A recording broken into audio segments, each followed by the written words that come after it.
KTM ಅವರು ಟೆಸ್ಟಲ್ trial ಅಂತ ಕೊಟ್ಟಿರೋದು. ಬಟ್ ಸಿನ್ಸ್ ಅವರು ಕಾರಲ್ಲಿ ಬರ್ತಿರೋದ್ರಿಂದ I am riding this.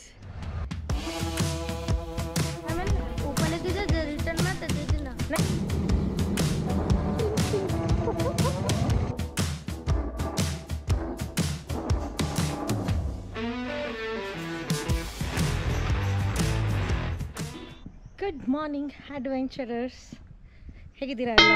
I am super cool. ನೆನ್ನೆ ಬ್ಯೂಟಿಫುಲ್ ರೈಡ್ ಮುಗಿಸ್ಕೊಂಡು ಇವತ್ತು ಭುಜ್ಜಲ್ಲಿ ಬಂದು ಉಳ್ಕೊಂಡಿದ್ವಿ ನೆನ್ನೆ ನೈಟ್. ಸೊ ಇಲ್ಲಿ ಭುಜ್ ಎಕ್ಸ್ಪಿಡಿಷನ್ ಮಾಡೋಕ್ಕೆ ಹೋಗ್ತಾ ಇದ್ದೀವಿ. ಸೊ ಇಲ್ಲಿ ಕೆಲವು ಮ್ಯೂಸಿಯಮ್, ಒಂದೆರಡು ಲೈಕ್ ಶೀಶ್ ಮೆಹಲ್ ಥರ ಒಂದು ಪ್ಯಾಲೇಸ್, ಆ ಥರ ಏನೇನೋ ಇದೆ ಅಂತೆ. So just 45 kilometres of ride. Most of them ಅವರೆಲ್ಲ they are going in the Innova. But guess what I am riding today? I will be riding not my bike, but I'll show you. Come on. I am going to ride the new Adventurous. Yes.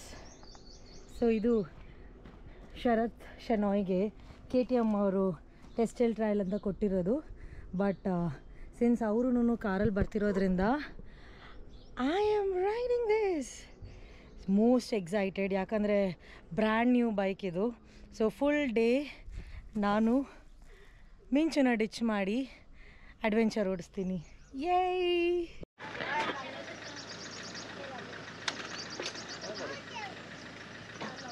Ready to race.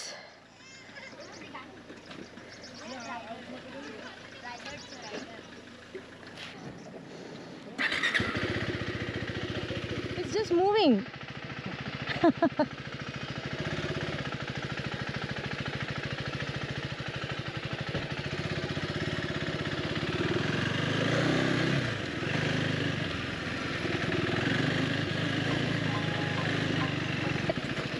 ಒಂದು ಸಣ್ಣ spin ಆದಮೇಲೆ ರೈಡ್ಗೆ ಈಗ ತಗೊಂಡು ಹೋಗ್ತಾ ಇದ್ದೀನಿ.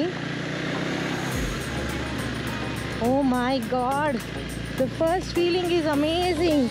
Tank ನಮ್ಮಷ್ಟು broad ಇಲ್ಲವೇ ಇಲ್ಲ. So it is little on a leaner side and power ಅಂತೂ ಅಮೇಝಿಂಗ್ ಆಗಿದೆ ಇದು.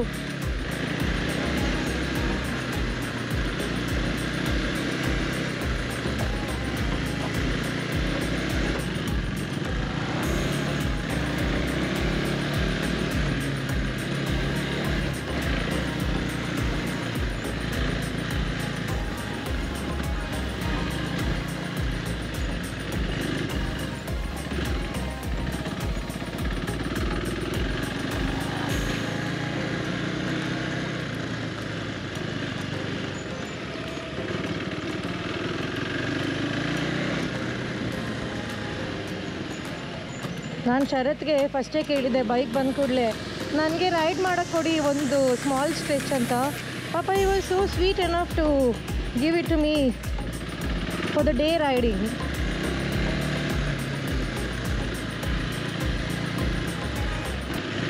Genuinely for me, KTM ಓಡಿಸಿ I really need to get used to a little bit.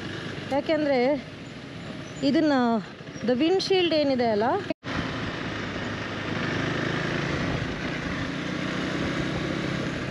So windshield tall ಆಗಿರೋದ್ರಿಂದ you need a little get use to. ಇಷ್ಟು ಉದ್ದ ಇರೋದ್ರಿಂದ so ಎದುರುಗಡೆ ನಮಗೇನು ಡೈರೆಕ್ಟ್ ವಿಷನ್ ಇದೆ ಅಲ್ಲ, so that is for me as a little bit compromise. ಯಾಕಂದರೆ ಹಳೆ adventure 390 it is not bigger windshield.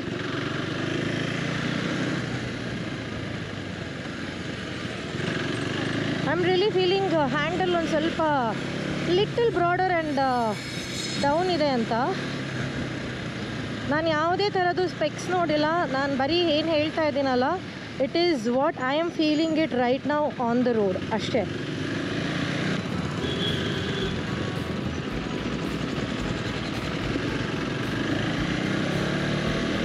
We have hit the highway. Let's see how the speed is.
ನಾವು ನಮ್ಮ ಫಸ್ಟ್ ಡೆಸ್ಟಿನೇಷನ್ ಏನಿದೆ ಅಲ್ಲಿ ಬಂದಿದ್ದೀವಿ.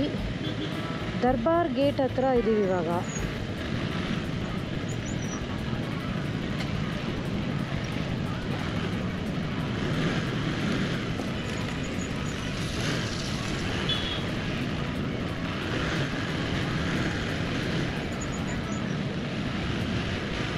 ಓ, ಯಾವುದೋ ಫುಲ್ಲು ದೊಡ್ಡ ಕೋಟೆ ಬಾಗಿಲಿದ್ದಂಗಿದೆ.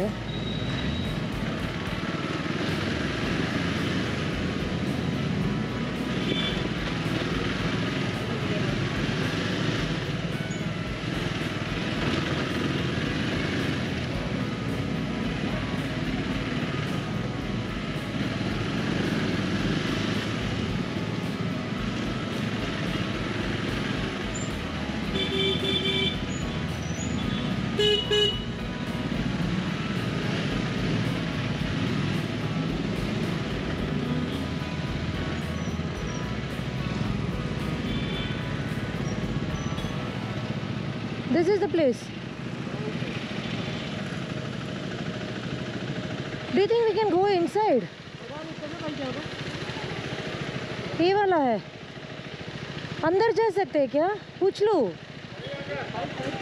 अंदर जा सकते हैं? वो गेट से जाना है? हाँ हाँ ठीक. ये इसके अंदर जाना है? एक ही है.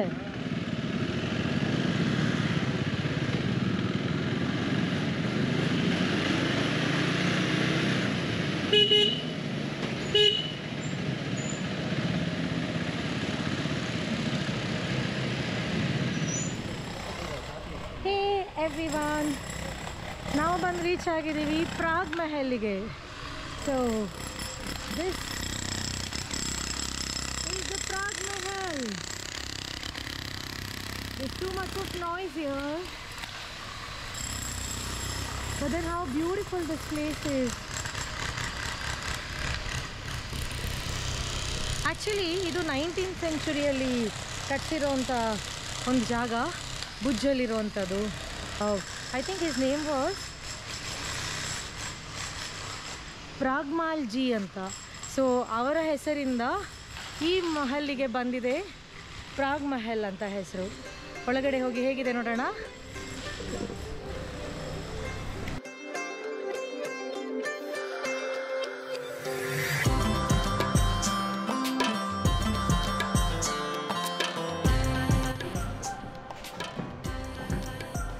ಹೌದು, ಇವಾಗ ಒರಿಜಿನಲ್ ಆಗಿ ಮಹಾರಾಜ ಉಳ್ಕೊಂಡಿರೋ ಅರಮನೆಗೆ ಬಂದಂಗೆ ಅನಿಸ್ತಾ ಇದೆ. Same to same feeling.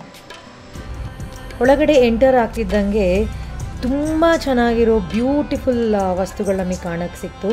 ಅವ್ರು ಹಂಟ್ ಮಾಡಿದ್ದಂಥ ಸಿಂಹ ಆಗಿರ್ಬೋದು, ಅವರ ಒಂದು ನಾಣ್ಯಗಳಾಗಿರ್ಬೋದು, ಹಾಕ್ತಾ ಇದ್ದಂಥ ಬಟ್ಟೆ ಆಗಿರ್ಬೋದು, ಯೂಸ್ ಮಾಡ್ತಿದ್ದ ಕಟ್ಲರಿಗಳಾಗಿರ್ಬೋದು, ಅಥವಾ ಈ ಸುಂದರವಾದ ಶ್ಯಾಂಡಲಿಯರ್ಸ್ ಆಗಿರ್ಬೋದು, ನೋಡೋಕ್ಕೆ ತುಂಬ ಖುಷಿಯಾಯಿತು ನಮಗೆಲ್ಲ.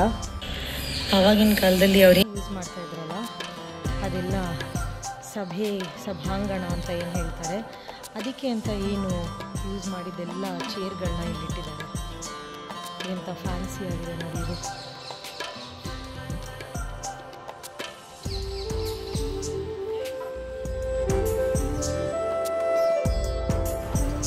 ಈ ಅರಮನೆನ ಕಟ್ಸೋಣ ಅಂತ ಫಸ್ಟ್ ಹೇಳಿದವರು ರಾವ್ ಪ್ರಾಗ್ಮಲ್ಜಿ ಅಂತ.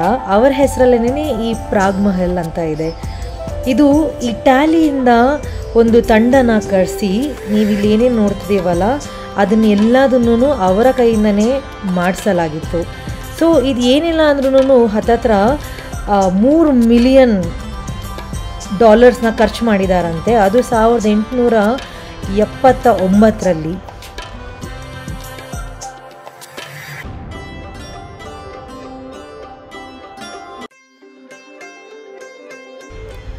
ಹಳೆ ಅರಮನೆಗಳನ್ನ ಮೇಂಟೈನ್ ಮಾಡೋದು ಅಷ್ಟು ಈಸಿ ಅಲ್ಲ. ನೀವಿಲ್ಲಿ ಏನೇನು ನೋಡ್ತಿರಲ್ಲ ಇದೆಲ್ಲ ಅವರು ಯೂಸ್ ಮಾಡಿದ್ದಂಥ ಅಥವಾ ಆವಾಗ ಇದ್ದಂಥ ಅರಮನೆಯಲ್ಲಿ ವಸ್ತುಗಳು. ಇವಾಗ ಇವ್ರ ಫ್ಯಾಮಿಲಿಗಳು ಇಲ್ಲೇ ಬೇರೆ ಮನೆ ಮಾಡಿಕೊಂಡು ಬಂಗ್ಲೆಗಳನ್ನ ಕಟ್ಟಿಸ್ಕೊಂಡು ಇದನ್ನು ಮೇಂಟೈನ್ ಕೂಡ ಮಾಡ್ಕೊಂಡಿರ್ತಾರೆ.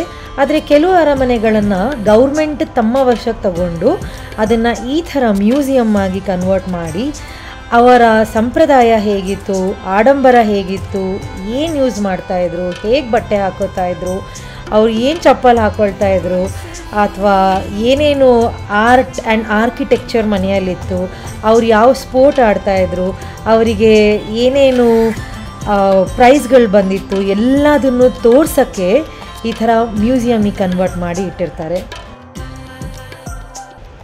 ಮಧ್ಯದಲ್ಲಿ ಒಂದು ಸ್ವಲ್ಪ ಬೇಜಾರು ಕೂಡ ಆಯಿತು, ಇಂಥ ಒಂದು ದೊಡ್ಡ ಹುಲಿನ ಹೊಡೆದು ಅದನ್ನು ಪ್ರೈಡ್ ಅಂತ ಇದ್ರಲ್ಲ ಅಂತ. ಬಟ್ ಏನೂ ಮಾಡೋಕ್ಕಾಗಲ್ಲ, ಇದೆಲ್ಲ ಹಿಂದಿನ ರೀತಿ ರಿವಾಜುಗಳು ಅಂದ್ಕೊಂಡು ಮುಂದೆ ಹೊರಟ್ವಿ.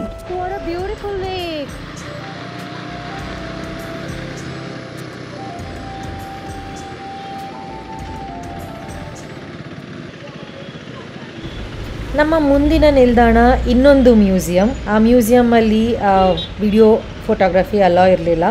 ಅದನ್ನ ಮುಗಿಸ್ಕೊಂಡು ಡೈರೆಕ್ಟಾಗಿ ಊಟಕ್ಕೆ ಹೋಗೋ ಪ್ಲ್ಯಾನ್ ಇತ್ತು. वो गेट अंदर नहीं जाता है, स्टेप से.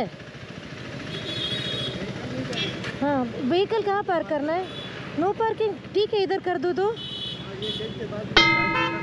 हाँ,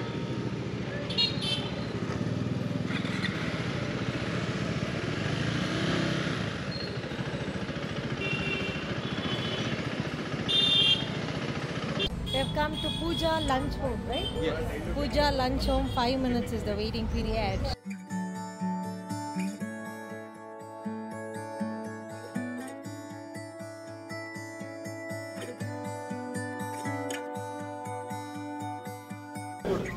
We are eating rotla here, Rajasthanina traditional roti.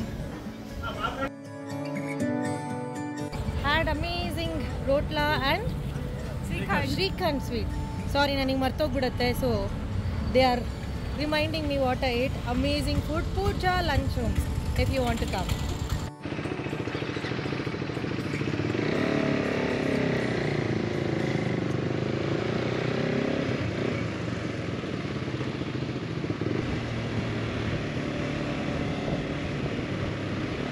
ಎಲ್ಲ ಮುಗೀತು.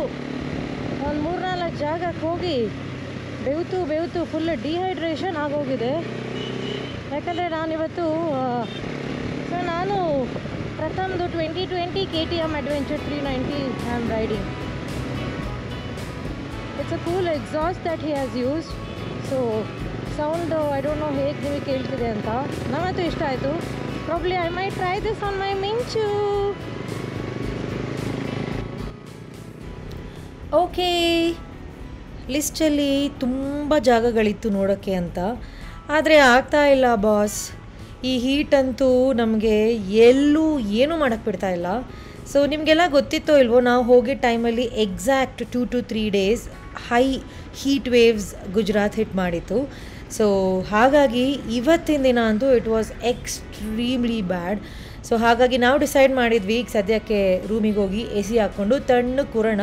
ಸಾಯಂಕಾಲ ಏನಾದರೂ ಒಂದು ಸ್ವಲ್ಪ ವೆದರ್ ಓಕೆ ಆದರೆ ವಿ ಕ್ಯಾನ್ ಎಕ್ಸ್ಪ್ಲೋರ್ ಅಂತ.